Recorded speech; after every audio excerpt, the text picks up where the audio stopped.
Welcome to my YouTube channel. हाँ जी बच्चों, आज जो मैं आपको करवाने जा रही हूँ ये क्लास 11th का बहुत इंपॉर्टेंट एंड इंटरेस्टिंग क्वेश्चन है।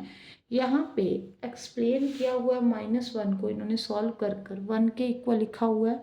एक्सप्लेन द फॉल्स, यहाँ पे क्या मिस्टेक है ये बताना है। देखो -1 जो है 1 के इक्वल तो नहीं आ सकता, कोई ना कोई मिस्टेक तो है ना यहाँ पे। अभी मैं आपको बताती हूँ जो इन्होंने सॉल्व किया हुआ वो कैसे किया हुआ है।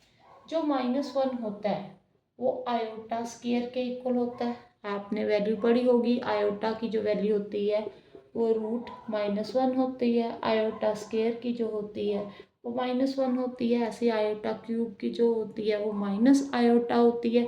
पढ़ा हुआ है ना आपने, पढ़ा हुआ है, ठीक है जी। -1 को इन्होंने आयोटा स्क्वायर लिख लिया।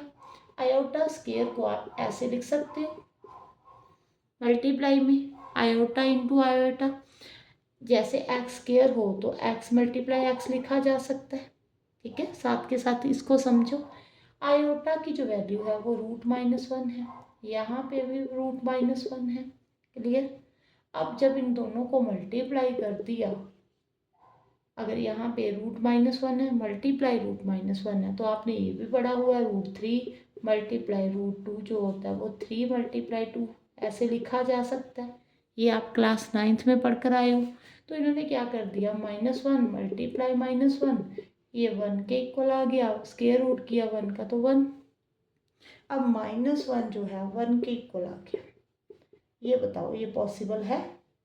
अब -1 से स्टार्ट हुए, आपने इसको किसके इक्वल प्रूव कर दिया, 1 के। कहाँ पे मिस्टेक है? कोई ना कोई मिस्टेक तो है ना, ठीक है। ये देखो मैं अभी आपको वही बताती हूँ कि कहाँ पे मिस्टेक है।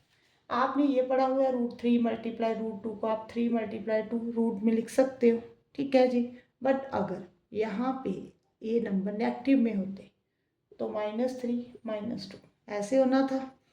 -√3 मल्टीप्लाई -√2 इसको आप ऐसे नहीं लिख सकते। क्लियर। बस यही मिस्टेक है इनकी। इन्होंने जो मिस्टेक की हुई है यही मिस्टेक की हुई है कि रूट में माइनस वाली टर्म है, माइनस में नंबर है, इन्होंने मल्टीप्लाई कर कर रूट डाल दिया। क्लियर। अगर ऐसे ही लिख सकते तो आपने इतने क्वेश्चन किए हैं स्टार्टिंग में, एक्सरसाइज के स्टार्टिंग में -√3 मल्टीप्लाई -√2, तो आप इसको कैसे लिखते थे, √3 आयोटा √2 आयोटा। फिर तो ऐसे लिखना ही नहीं पड़ना था, सीधा ही मल्टीप्लाई करके √6 आ जाना था आंसर। क्लियर है ना। आपने स्टार्टिंग वाली एक्सरसाइज में ऐसे ही क्वेश्चन किया है ना कि अगर रूट में -3 हो तो √3 आयोटा लिखा जाता है, इसको √2 आयोटा लिखा जाता है। इन दोनों को मल्टीप्लाई करो, √6 iota square, iota square minus के इक्वल होता है तो √-6 ऐसे आएगा आंसर। क्लियर है। अगर ऐसे मल्टीप्लिकेशन पॉसिबल होती तो आप यहीं पे आंसर ऐसे आयोटा क्यों डालते, सीधा ही +6 लिख देते। क्लियर।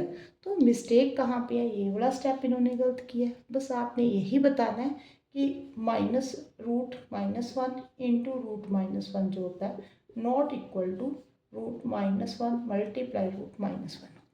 क्लियर। यहाँ पे कंसेप्ट जो लगेगा वो मैं आपको समझाती हूँ।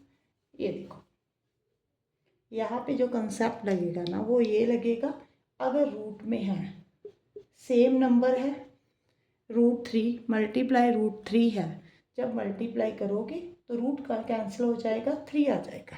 क्लियर। ये वाला कंसेप्ट यहाँ पे यूज़ होना है। सेम नंबर है, रूट में है, जब मल्टीप्लाई करोगे तो -1 आ जाएगा। क्लियर। रूट खत्म हो जाएगा। ये देखो -1 से स्टार्ट किया, -1 के ही इक्वल आ गया। क्लियर है, आप कोई प्रॉब्लम नहीं।